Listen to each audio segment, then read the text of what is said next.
எனக்குள்ள உயிராய் வந்தவரே உமக்கு நன்றி செலுத்துகிறோம் ஆண்டவரே. என்னுடைய உணர்வோடு உணர்வாய் கலந்தவரே உமக்கு நன்றி செலுத்துகிறோம் ஆண்டவரே. என் ஆற்றலானவரே உமக்கு நன்றி அப்பா.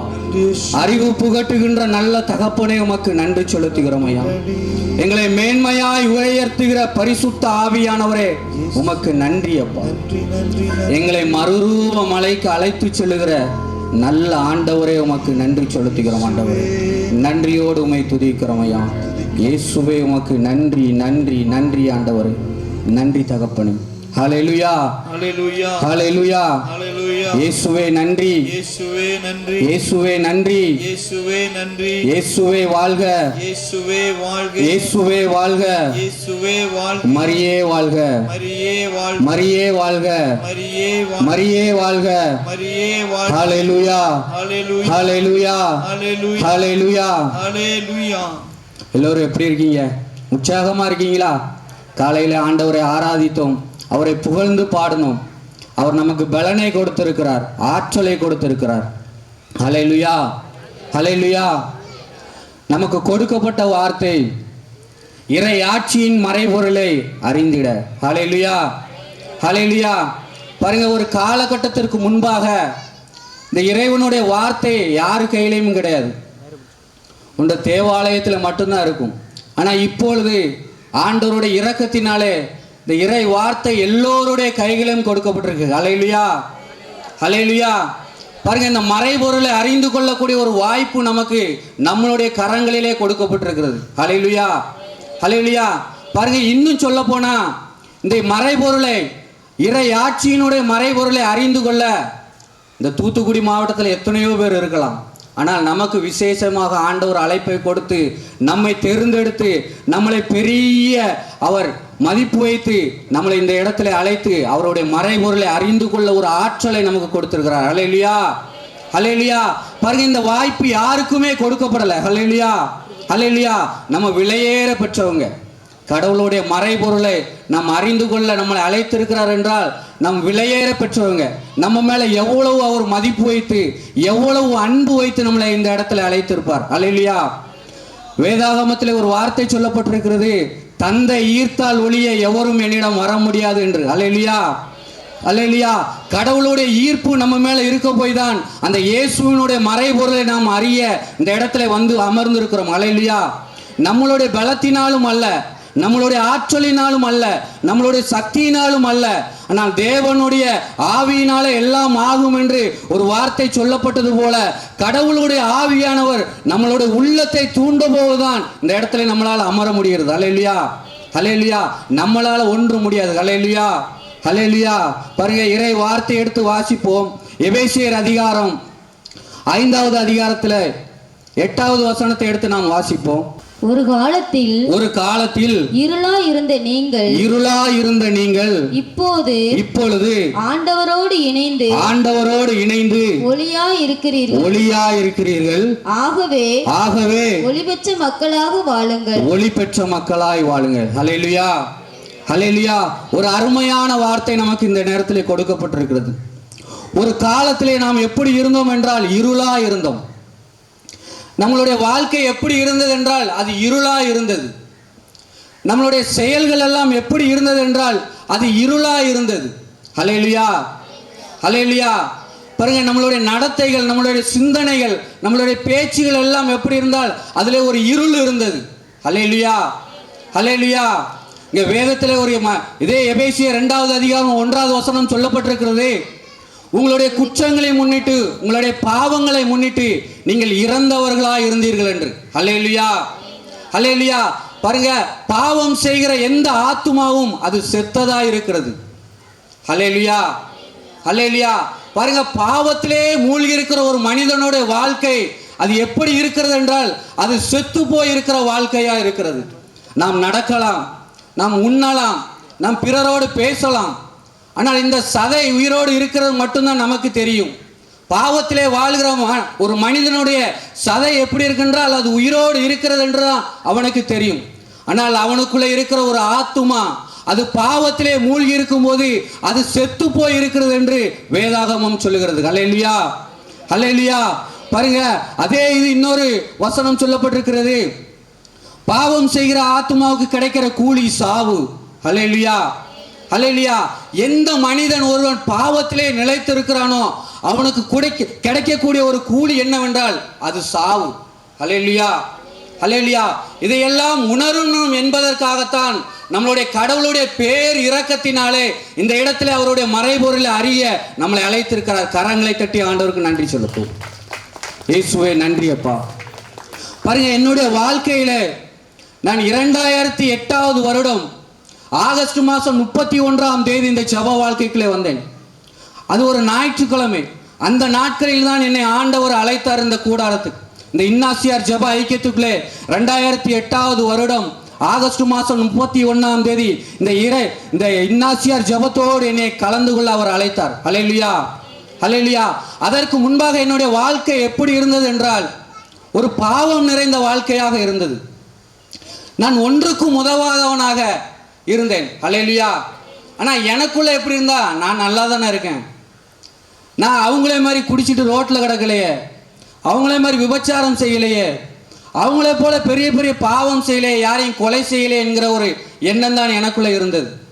ஆனால் நான் தண்ணி அடிப்பேன், விபச்சார சிந்தனையோடு வாழ்வேன், பிறரை பகைப்பேன், பிறரை அவமதிப்பேன். ஹல்லேலூயா. பெரியவங்களுக்கு மதிப்பு கொடுக்க மாட்டேன். இப்படி பாவ வாழ்க்கையிலே நான் வாழ்ந்து கொண்டிருந்தேன். திருப்பலிக்கு போனேன் என்றால் அங்கே இருப்பேன். எப்பொழுது வாசகம் வாசிக்கிறார்களோ அப்போதே ஆலயத்தை விட்டு வெளியே வந்து டீ கடையில் போய் சிகரெட் அடித்து டீ குடிச்சிட்டு பூச முடியும் போது அங்கே வருவேன். ஹல்லேலூயா, ஹல்லேலூயா. இப்படி தான் என்னுடைய வாழ்க்கை ஓடிக்கொண்டே போய் கொண்டிருந்தது. ஹல்லேலூயா, ஹல்லேலூயா. பாருங்க, நான் தண்ணி அடிக்க ஆரம்பிச்சிட்டேன்னா சிகரெட்டு கண்டினியூவா, ஒரு சிகரெட் அணிய மறு சிகரெட், இன்னொரு சிகரெட் அணிய மறு சிகரெட், எத்தனை பாக்கெட் சிகரெட் அடிப்பேன்னு எனக்கே தெரியாது.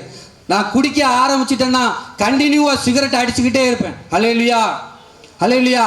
பாருங்க, இப்படி என்னுடைய வாழ்க்கை அப்படி இருந்தது. ஒரு காலத்தில் ஆண்டவர் என்னை தேடி வந்தார். இந்த இன்னாசியார் ஜெப ஐக்கியத்தில் உள்ள நண்பர்களோடு சேர்ந்து என்னை ஆண்டவர் அழைத்தார். நான் அதற்கு செவி கொடுக்க மறுத்து விட்டேன். 4 வருடங்கள் என்னை அழைத்து கொண்டே இருந்தார்கள். இந்த ஜெப வாழ்க்கைக்குள்ள வா, இயேசு உன்னை அழைக்கிறார், இயேசு உன்னை தேடுகிறார், இயேசு உன் மீது அதிகமாக அன்பு வைத்திருக்கிறார் என்று சொல்லிக்கொண்டே இருந்தார்கள். நான் அப்போ அவருடைய பேச்சுக்கு, யார் பேச்சுக்குமே நான் செவி கொடுக்கல. பாருங்க, என்னுடைய வாழ்க்கை இப்படியே ஓடிக்கொண்டு போகிறது. அந்த 2008 வருடம் ஆகஸ்ட் 31 ஒரு 2 நாளுக்கு முன்பாக பார்த்தீங்கன்னா எனக்குள்ள ஒரு வெறுமனை, என் உள்ளத்தில் எனக்கு எதுவுமே பிடிக்க மாட்டேங்கி. எந்த ஒரு காரியம் செய்தாலும் எனக்குள்ள ஒரு வெறுமனையாக இருக்கிறது. ஒன்றுமே பிடிக்கலை, எனக்கு வாழ பிடிக்கலை, என் வீட்டில் இருக்க பிடிக்கலை. அப்போ அந்த ஞாயிற்றுக்கிழமை சாயங்கால நேரம் நான் என்னுடைய மனைவிட்ட சொல்லிட்டு, நான் இப்படி ஒரு ஜெபத்துக்கு அங்கே கூப்பிடுறாங்க, நான் போயிட்டு வரேன் அப்படின்னு சொன்னேன். ஹல்லேலூயா, ஹல்லேலூயா. பாருங்க, அந்த சாயங்கால வேளையில் அந்த இடத்துல கூடி எல்லாரும் ஜெபித்து கொண்டு இருக்கிறாங்க. அந்த இடத்துல நான் அமரும்போது ஏதோ ஒரு ஏதோ ஒன்று செஞ்சது. நான் பெரிய பரவசமாகலை, பெரிய ஒரு ஜெபமும் பண்ணல, எனக்கு ஜெபிக்கவும் தெரியாது அந்த இடத்துல. ஆனால் அந்த இடத்துல உட்கார்ந்துருக்கும் போது எனக்குள்ள ஏதோ ஒன்று நடக்குது, என்னமோ ஒன்று செய்யுது. ஆனால் எனக்குள்ள இருக்கிற அந்த வெறுமையான எல்லாம் மாறுகிற மாதிரி எனக்குள்ள ஒரு உணர்வு உண்டாகுது. ஹல்லேலூயா, ஹல்லேலூயா. பாருங்க, அப்பொழுது இந்த ஜெபத்தோடு இணைந்தவன் தான் இன்று வரைக்கும் பரிசுத்த ஆவியானவர் எந்ததொரு தங்கு தடையும் இல்லாமல் என்னை இன்று வரைக்கும் பாதுகாத்து அழைத்து கொண்டு செல்கிறார். ஹல்லேலூயா, ஹல்லேலூயா, ஹல்லேலூயா, ஹல்லேலூயா. அதே எபேசியர் 5வது அதிகாரத்தில் 5வது வசனத்தை எடுத்து வாசிப்போம். பரத்தமையில் ஈடுபடுவோர் ஒழுக்கக்கேடாக நடப்போர் சிலை வழிபாடாகிய பேராசை கொண்டோர் போன்ற எவரும் கிறிஸ்துவுக்கும் கடவுளுக்கும் உரிய அரசில் உரிமை பேறு அடையார் என்பதை நீங்கள் அறிந்து கொள்ளுங்கள். உரிமை பேறு அடைய முடியாது. ஹல்லேலூயா, ஹல்லேலூயா. பாருங்க, பாவத்திலே வாழ்ந்து கொண்டிருக்கிற ஒரு மனிதன், பாவ வாழ்க்கையிலே அவனுடைய நாட்டமெல்லாம் இருக்கிற ஒரு மனிதன் கடவுளுடைய அரசிலே உரிமை பேறு அடைய முடியாது. ஹல்லேலூயா, ஹல்லேலூயா. பாருங்க, இதுல பெரிய பெரிய பாவங்கள்லாம் சொல்லப்பட்டிருக்கிறது. பரத்தமையிலே ஈடுபடுவோர், விபச்சாரம் செய்வோர், களவு செய்வோர் என்று பெரிய பெரிய பாவங்கள்லாம் சொல்லப்பட்டிருக்கு. ஆனால் இப்படிப்பட்ட பாவங்கள்லாம் நம்ம செய்ய மாட்டோம், துணிஞ்சு செய்ய மாட்டோம். இப்படி பரத்தமையில ஈடுபட மாட்டோம், விபச்சாரம் செய்ய மாட்டோம். பேராசை, அது ஒரு சிலருக்கு பேராசை அதிகமாக இருக்கும், ஒரு சிலருக்கு இருக்காது. இப்படிப்பட்ட பாவங்களெல்லாம் நாம் வாழ மாட்டோம். ஆனால் பாருங்க, நம்மளுடைய சிந்தனைக்குள்ளே அந்த பரத்தமையில ஈடுபடுவோம், நம்மளுடைய சிந்தனைக்குள்ளே விபச்சாரத்தில் ஈடுபடுவோம், நம்மளுடைய சிந்தனைக்குள்ளே பேராசை என்கிற ஒரு வாழ்க்கையிலே நாம் வாழ்ந்து கொண்டு இருப்போம். ஆனால் அப்படி வாழ்ந்தாலும் அது பாவம்தான் என்று வேதாகமம் சொல்லுகிறது. ஹல்லேலூயா, ஹல்லேலூயா, ஹல்லேலூயா. பாருங்க, இப்படி பரத்தமையிலும் விபச்சாரத்திலும் ஈடுபடுகிறவர்கள் கடவுளுடைய அரசிலே அவர்கள் உரிமை பேறு அடைய முடியாது. ஹல்லேலூயா, ஹல்லேலூயா. இந்த இறை ஆட்சி என்கிற அந்த ஆட்சியிலே நம்மளால் பங்கு பெற முடியாது. ஹல்லேலூயா, ஹல்லேலூயா. கடவுள் ஆதாமையும் ஏவாளையும் படைத்து அங்கே இன்ப வளத்திலே அவர்களை வைத்தார். இருவரும் அந்த கடவுளுடைய அரசிலே அந்த இன்ப தோட்டத்துக்குள்ளே அவர்கள் வாழ்ந்து கொண்டிருந்தார்கள். அங்கே ஏவாளுக்கு என்ன என்றால் ஒரு பேராசை வந்தது. அங்கே அந்த பழத்தை பறித்து சாப்பிடுவதற்கு, அது உண்பதற்கு சுவையாகவும் கண்களுக்கு களிப்பூட்டுவதுமாக இருந்தது. பிசாசுனுடைய சூழ்ச்சியிலே ஏவாள் சிக்கி கொண்டதுனாலே அந்த பாவத்திலே அவர்கள் விழுந்தார்கள். ஹல்லேலூயா, ஹல்லேலூயா. பாருங்க, ஆதாமும் சேர்ந்து அந்த பாவத்திலே விழுந்தனாலே அவர்கள் பெரிய ஒரு காரியம் செய்யவில்லை, கடவுளுடைய வார்த்தைக்கு கீழ்ப்படியாமல் வாழ்ந்தார்கள். ஹல்லேலூயா, ஹல்லேலூயா. எந்த ஒரு மனிதன் கடவுளுடைய வார்த்தைக்கு கீழ்ப்படியாமல் அவர்கள் வாழ்கிறார்களோ அவர்கள் எல்லாம் பாவத்திலே நிலைத்திருக்கிறார்கள். ஹல்லேலூயா. அவர்கள் பாவ வாழ்க்கைக்குள்ளே இருக்கிறார்கள். ஹல்லேலூயா. அந்த தொடக்க நூல் 1வது அதிகாரத்திலே நாம் வாசிக்கிறோம், ஆதாமும் ஏவாளும் கடவுளுடைய வார்த்தைக்கு கீழ்ப்படியாமல் அவர்கள் வாழ்ந்ததினாலே தான் அந்த இன்ப வனத்தில் இருந்து அவர்கள் துரத்தப்பட்டார்கள். ஹல்லேலூயா, ஹல்லேலூயா. அந்த கடவுளுடைய அரசில் இருந்து அவர்கள் வெளியேற்றப்பட்டார்கள். ஹல்லேலூயா, ஹல்லேலூயா. அதான் இங்கே ஒரு வார்த்தை சொல்லப்பட்டிருக்கிறது, பரத்தமையிலும் விபச்சாரத்திலும் ஈடுபடுபவர்கள் கடவுளுடைய அரசிலே பங்கு பெற முடியாது என்று. ஹல்லேலூயா, ஹல்லேலூயா. பாருங்க, அந்த ஆதாமுக்கும் ஏவாளுக்கும் கடவுள் கட்டளைகள் கொடுத்துறார். இந்த தோட்டத்தில் உள்ள எல்லா கனிகளையும் நீ பறித்து சாப்பிடலாம், ஆனால் நடுவில் உள்ள மரத்தை மட்டும் நீ கனியை பறித்து சாப்பிடக்கூடாது என்று சொன்னார். ஆனால் பாம்பு மிகவும் சூழ்ச்சி உள்ளதாக இருந்ததனால் ஏவாளை ஏமாற்றியது. ஹல்லேலூயா, ஹல்லேலூயா. பாருங்க, இப்படிதான் நம்மளுடைய வாழ்க்கையிலே நாம் கடவுளுக்கு உகந்த முறையிலே வாழ வேண்டும் என்று நாம் அநேகர் ஆசைப்பட்டு கொண்டிருக்கலாம். இப்படி நாம் கடவுளுடைய அன்பிலே நிலைத்திருக்கணும், கடவுளுடைய அரசிலே நான் வாழணும் என்கிற எனக்குள்ள ஒரு வைராக்கியம் அது எழும்பிக் கொண்டே இருக்கலாம். ஆனால் நம்மளை சார்ந்தவர்கள், நம்மளை பக்கத்தில் இருக்கிறவர்கள், நம் சொந்தங்கள், நம் கூட பிறந்தவர்கள் யாராக வேணாலும் இருக்கலாம், நம்மளுடைய நண்பர்களாக இருக்கலாம், அவர்களுடைய பேச்சை கேட்டு நாம் பாவத்திலே விழக்கூடிய ஒரு காரியம் உருவாகும். ஹல்லேலூயா, ஹல்லேலூயா. பாருங்க, என்னை தவிர உனக்கு வேறு கடவுள் இருக்கல் ஆகாது என்று வேதத்தில் ஒரு வார்த்தை சொல்லப்பட்டிருக்கிறது. ஆனால் கடவுளையும் மீறி நாம் எதையெல்லாம் அவருக்கு மேலாக நேசிக்கிறோமோ அது கடவுளை புறக்கணிப்பதற்கு சமமாகும் என்று வேதாகமம் சொல்லுகிறது. பாருங்க, கடவுளை புறக்கணிக்கிற வாழ்க்கை நாம் ஈஸியாக வாழ்ந்து விடுகிறோம், கடவுளை நாம் அவமதிக்கிற வாழ்க்கை ஈஸியாக வாழ்ந்து விடுகிறோம். கடவுளுக்கு மேலாக எல்லாவற்றையும் உயர்த்திவிட்டு கடவுளை எல்லாவற்றிற்கும் கீழாகத்தான் நாம் வைத்து வாழ்கிறோமே தவிர கடவுளுடைய அன்பை நாம் உயர்வாக மதிக்க மறந்து விட்டோம். ஹல்லேலூயா, ஹல்லேலூயா, ஹல்லேலூயா. பாருங்க, அதே ஒரு வசனம் சொல்லப்பட்டிருக்கிறது, லூக்கா அதிகாரம் 1வது அதிகாரம் 78வது வசனத்தை எடுத்து நாம் வாசிப்போம். இருளிலும் இறப்பின் பிடியிலும் இருப்போருக்கு ஒளி தரவும் நம்முடைய கால்களை அமைதியின் வழியில் நடக்க செய்யவும் நம்மளுடைய கடவுளின் பரிவுள்ளத்தாலும் இரக்கத்தாலும் விண்ணிலிருந்து விடியல் நம்மை தேடி வந்தது. ஹல்லேலூயா, ஹல்லேலூயா. பாருங்க, இருளிலும் இறப்பின் பிடியிலும் இருப்போரை விண்ணிலிருந்து ஒரு விடியல் தேடி வருகிறது. அது சாதாரணமாக வரல, கடவுள் ஒவ்வொரு மீதும் இரக்கம் வைப்பதனாலே அது தேடி வந்தது.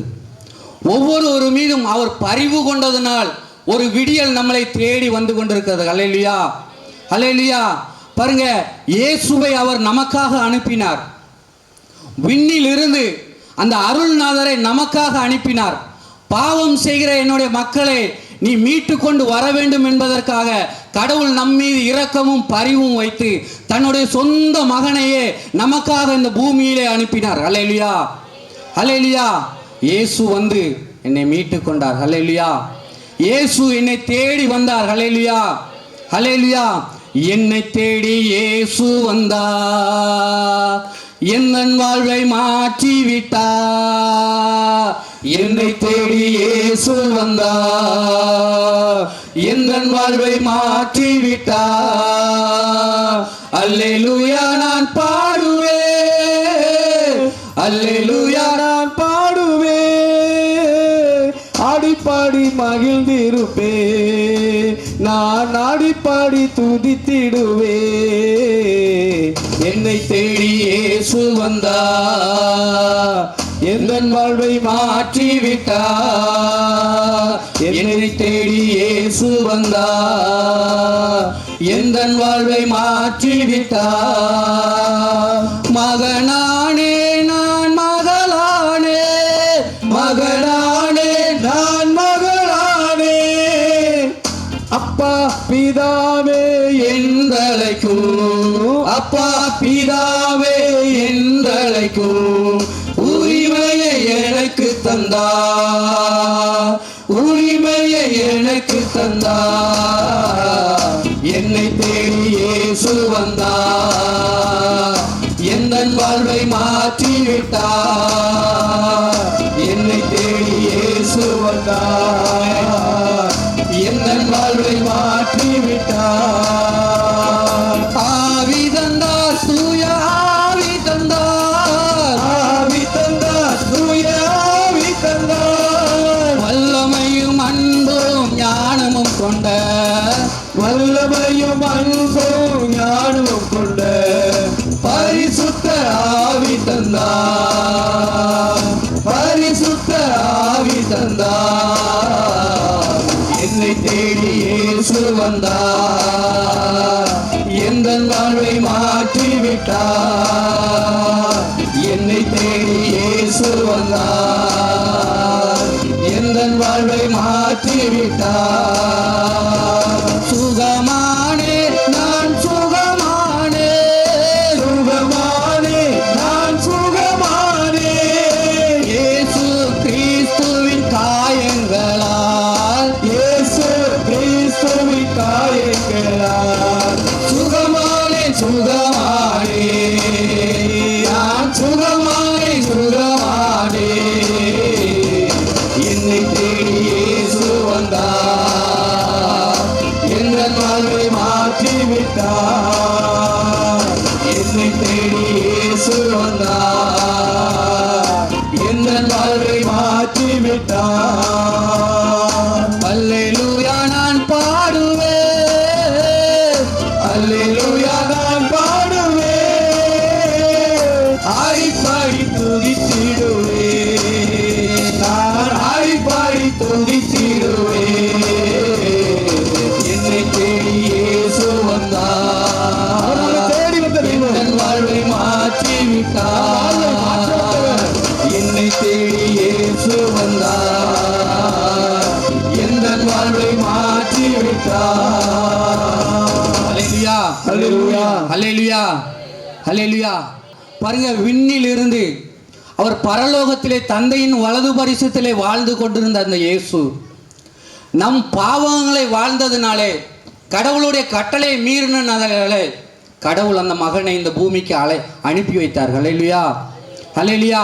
அதனால தான் வேதத்தில் அந்த வார்த்தை சொல்லப்பட்டிருக்குது, விண்ணிலிருந்து ஒரு விடியல் நம்மை தேடி வந்தது.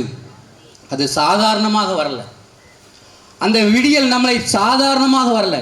கடவுள் நம்மீது பரிவு கொண்டார், நம்மீது இரக்கம் கொண்டதினாலே அந்த விடியல் நம்மை தேடி வந்தது, நம் ஒவ்வொருவரையும் தேடி வந்தது. நம்மளுடைய கால்களை அவர் அமைதி வழியிலே நடத்த, நாம் ஒளி பெற்ற மக்களாக வாழ வேண்டும் என்பதற்காக அந்த இயேசுவை இந்த உலகத்திற்கு அனுப்பினார். ஹல்லேலூயா, ஹல்லேலூயா. பாருங்க, இயேசு சாதாரணமாக நம்மளை தேடி வரல. அவர் வெறுமனையாக வந்துட்டு நம்மகிட்ட வெறும் வார்த்தையை மட்டும் அறிவித்துட்டு போகணும்னு வரல. அல்லேலூயா, அல்லேலூயா. அவர் எனக்காக அடிக்கப்பட்டார். அந்த இயேசு எனக்காக நொறுக்கப்பட்டார். அவருடைய சதையை நார் நாராக பீத்தி எறிய அவர் அவரையே தன்னையே கையளித்தார். இதெல்லாம் எதற்காக என்றால், நான் செய்த பாவத்திற்காக, நான் செய்த அக்கிரமத்திற்காக, நான் செய்த கொடுமைகளுக்காக இயேசு எனக்காக அடிக்கப்பட்டு தன் ஜீவனையே அவர் கொடுத்தார். ஹல்லேலூயா, ஹல்லேலூயா. பாருங்க, நான் பாவம் செய்து பிசாசிட்ட அநேக கடன்களை பெற்று இருந்தேன். நான் பிசாசுனுடைய வார்த்தையை கேட்டு அவனுக்கு கீழ்ப்படிந்து அவனுடைய காரியங்கள் எல்லாம் நான் செய்ததினாலே அவனுக்கு நான் பெரும் கடனாளியாக ஆனேன். ஹல்லேலூயா, ஹல்லேலூயா. அந்த கடன் பத்திரத்தை எல்லாம் என்னுடைய இயேசு தன்னுடைய முழு இரத்தத்தையும், கடைசி துளி இரத்தத்தையும் வரைக்கும் சிந்தி அந்த கடன் பத்திரத்தை எனக்காக அவர் மீட்டு கொண்டார். ஹல்லேலூயா, ஹல்லேலூயா, ஹல்லேலூயா. அந்த இயேசு அவர் மீட்கவில்லை என்றால் இன்று நான் உயிரோடு வாழ்ந்திருக்க மாட்டேன். இன்று நாம் ஒவ்வொருவரும் இந்த நாட்களிலே வாழ்ந்து கொண்டு இருக்கிறோம் என்றால் எனக்காக இயேசு அடிக்கப்பட்டதினாலே, எனக்காக இயேசு நொறுக்கப்பட்டதினாலே, எனக்காக இயேசு ரத்தம் சிந்தியதினாலே நான் இன்று வாழ்ந்து கொண்டிருக்கிறேன். ஹல்லேலூயா, ஹல்லேலூயா, ஹல்லேலூயா. அதனால தான் முதல் வசனம் சொல்லப்பட்டது, ஒரு காலத்திலே நாம் இருளோடு வாழ்ந்தோம், ஆனால் இப்போது ஒளி பெற்ற மக்களாக வாழ்கிறோம். ஹல்லேலூயா. அந்த இயேசு விண்ணிலிருந்து ஒரு விடியல் என்னை தேடி வந்து அவருடைய ஒளியை எனக்குள்ளே வைத்ததினாலே தான் நான் ஒளி பெற்ற மக்களாக வாழ்கிறேன். ஹல்லேலூயா, ஹல்லேலூயா.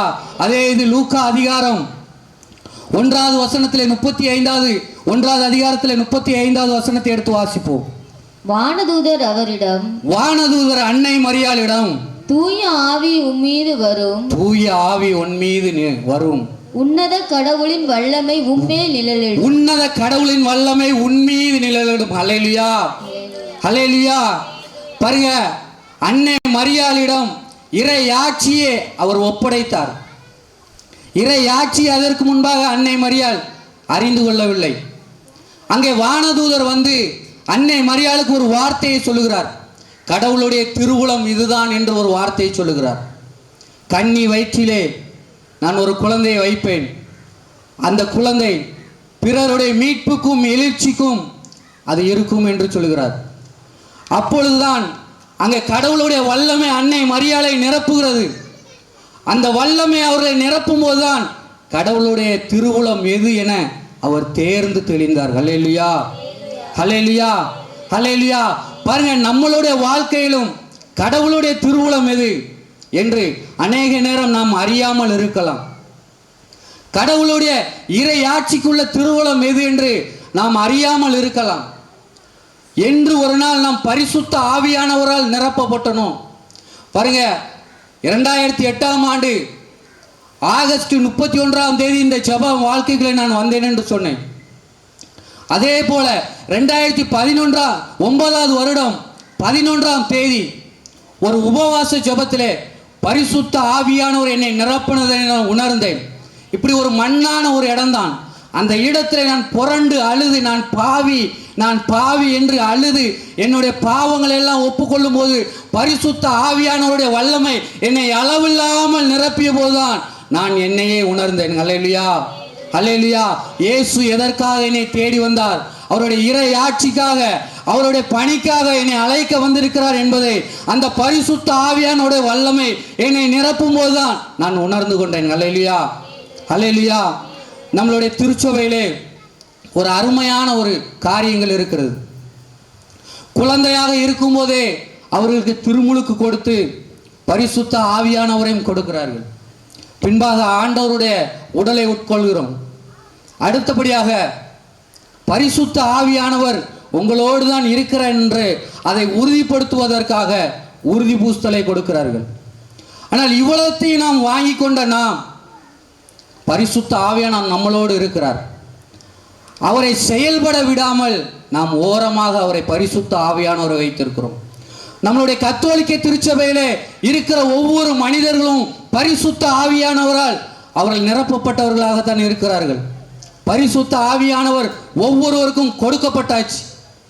ஆனால் அந்த பரிசுத்த ஆவியானவர் செயல்பட்டால்தான் கடவுளுடைய திருவுளம் எது என்று நம்மளால் தேர்ந்து தெளிய முடியும். ஹல்லேலூயா, ஹல்லேலூயா. பாருங்க, அன்னை மரியாள் அந்த வார்த்தைக்கு அப்படியே கீழ்ப்படிந்து, நான் ஆண்டவரின் அடிமை, உமது சொற்படியே எனக்கு ஆகட்டும் என்று எப்போது கடவுளுடைய திருவுளத்திற்கு அவர் கீழ்ப்படிந்தாரோ அன்னையிலிருந்து இந்த இறை ஆட்சியின் வல்லமை அவரை அதிகமாக நிரப்பி, பாருங்க, இந்த திருச்சபையை, இந்த கத்தோலிக்க திருச்சபையை உருவாக்கி அவர் உயிரோடு இருக்கும் வரைக்கும், இந்த உலகத்திலே வாழும் வரைக்கும் அவர் இந்த கத்தோலிக்க திருச்சபையோடு இணைந்திருந்தார்கள். ஹல்லேலூயா, ஹல்லேலூயா, ஹல்லேலூயா, ஹல்லேலூயா. பாருங்க, அதே லூக்கா தீத்து புஸ்தகம்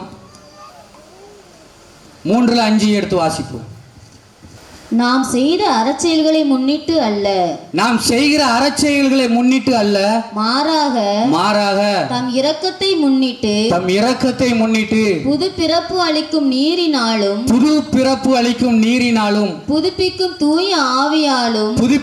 தூய ஆவியாலும் கடவுள் நம்மை மீட்டார். ஹல்லேலூயா, ஹல்லேலூயா, ஹல்லேலூயா. பாருங்க, நம்மளுடைய அறச்செயல்கள்னால் அல்ல, நம்மளுடைய செயல்கள்னால் அல்ல. பாருங்க, அநேகர்களுடைய மனநிலை எப்படி இருக்கிறது என்றால், நான் வாரந்தோறும் திருப்பலிக்கு சென்றால் மட்டும் போதும் என்கிற ஒரு மனநிலை இருக்கிறது. நான் புனித ஸ்தலத்துக்கு போனால் மட்டும் போதும் என்கிற ஒரு மனநிலை இருக்கிறது. ஆனால் பாருங்க, ஹல்லேலூயா, ஹல்லேலூயா. பாருங்க, நீரினாலும் தூய ஆவியினாலும் நான் நிரப்பப்பட வேண்டும். ஹல்லேலூயா, ஹல்லேலூயா. பாருங்க, அநேகர்களுக்கு எப்படி இருக்குன்னா, நான் ஆலயத்திற்கு சென்றால் மட்டும் போதும், ஆலயத்திலே அங்கே உள்ள வழிபாடுகளிலே கலந்து கொண்டால் மட்டும் போதும் என்கிற ஒரு மனநிலை தான் இருக்கிறது. எல்லோரும் பரிசுத்த ஆவியானவரால் நிரப்பப்பட வேண்டும். பரிசுத்த ஆவியானவர் நிரப்புறதை ஒவ்வொருவரும் உணர்ந்து கொள்ள வேண்டும். அந்த உணர்வு இல்லாமல் யாரும் இறையாட்சிக்குள்ளே வர முடியாது. ஹல்லேலூயா, ஹல்லேலூயா. பாருங்க, பரிசுத்த ஆவியானவர் ஒவ்வொருவரையும் நிரப்பி, அதை திரும்ப வாசிப்போம் அப்படியே. நாம் செய்த அறச்செயல்களை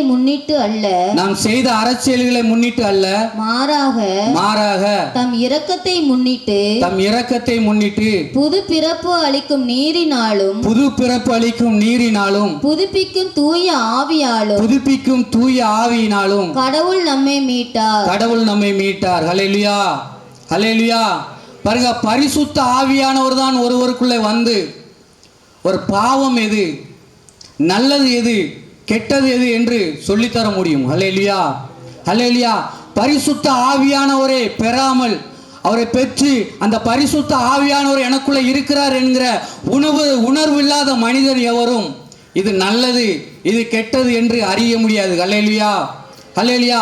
இந்த இறை ஆட்சியினுடைய வாழ்க்கையிலே, கடவுளுடைய அரசின் வாழ்க்கையிலே நல்லது எது, தீமையானது எது என்ற அறிவை யார் கொடுப்பார் என்றால் பரிசுத்த ஆவியானவர் தான் கொடுப்பார். வேதாகமத்தில் ஒரு வார்த்தை சொல்லப்பட்டிருக்கிறது, நான் உனக்கு அறிவு புகட்டுவேன், நீ நடக்க வேண்டிய வழியை உனக்கு காண்பிப்பேன் என்று, உன் மீது கண் வைத்து உனக்கு ஆலோசனை சொல்வேன் என்று சொல்லப்பட்டிருக்கு. ஹல்லேலூயா, ஹல்லேலூயா. இந்த பரிசுத்த ஆவியானவர் தான் ஒரு உள்ளத்துக்குள்ளே வந்து அவர் நிறைவாய் குடிகொண்டு இருக்கும்போது தான் நமக்கு தீமை எது, நாம் நடக்க வேண்டிய வழி எது என்று பரிசுத்த ஆவியானவர் நமக்கு காண்பிப்பார். ஹல்லேலூயா. கடைசியாக ஒரு வசனத்தை எடுத்து வாசிப்போம். 2 பேதுரு 1வது அதிகாரம் 11வது வசனத்தை எடுத்து வாசிப்போம். நம் ஆண்டவரும் மீட்பருமாகிய இயேசு கிறிஸ்துவின் என்றும் நிலைக்கும் ஆட்சியில்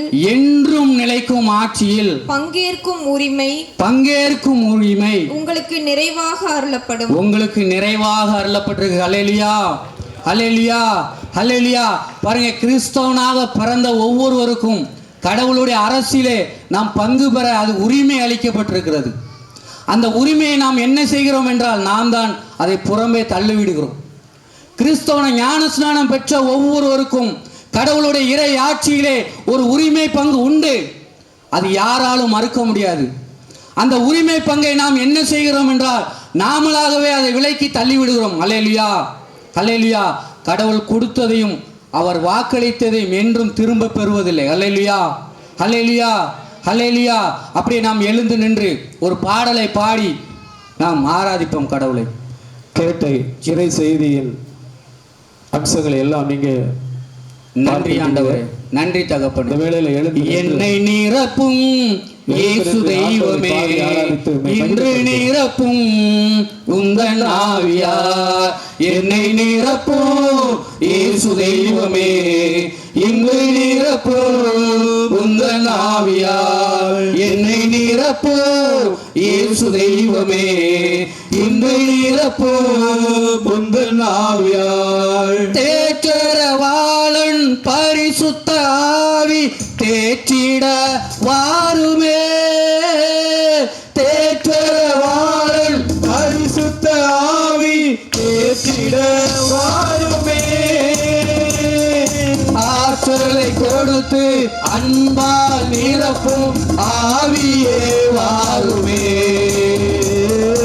ஆற்றலை கொடுத்து அன்பால் நிரப்பும் ஆவியே வாருமே.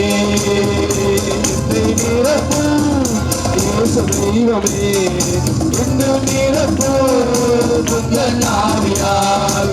என்னை நிரப்பும் இயேசு தெய்வமே, இந்த நிரப்பும் உந்தன் ஆவியார்.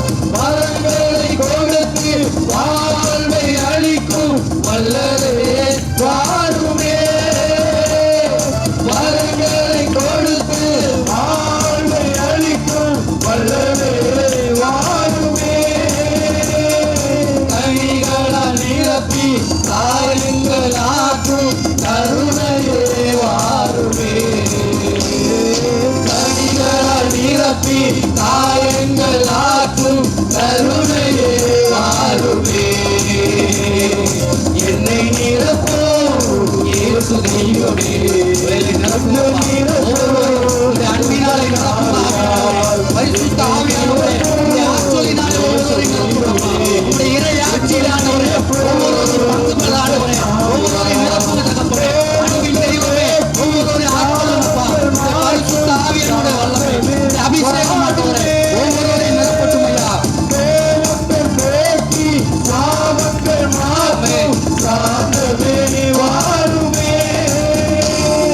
பாவங்கள் கழுவி பரிசுத்தமாக்கும் பரமனே வாருமே, பாவங்கள் கழுவி பரிசுத்தமாக்கும் பரமனே வாருமே.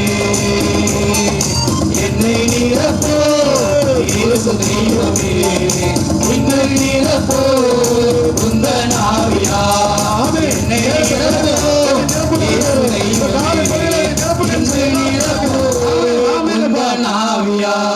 ஆமென் ஆண்டவரே, இந்த வேளையிலே நிரப்புங்கப்பா, நிரப்புங்க. உங்க ஆவியினாலே நிரப்புங்க தகப்பனே. நிரப்புங்க ஆண்டவரே. உங்க பரிசுத்த ஆவி இல்லாமல் ஆண்டவரே இந்த இறையாட்சியை நான் உரிமை பெறாக அடைய முடியாது தகப்பனே. நன்றி பரிசுத்த ஆவியானவரே, நன்றி அப்பா. அப்படியே அமர்ந்து கொள்ளும்.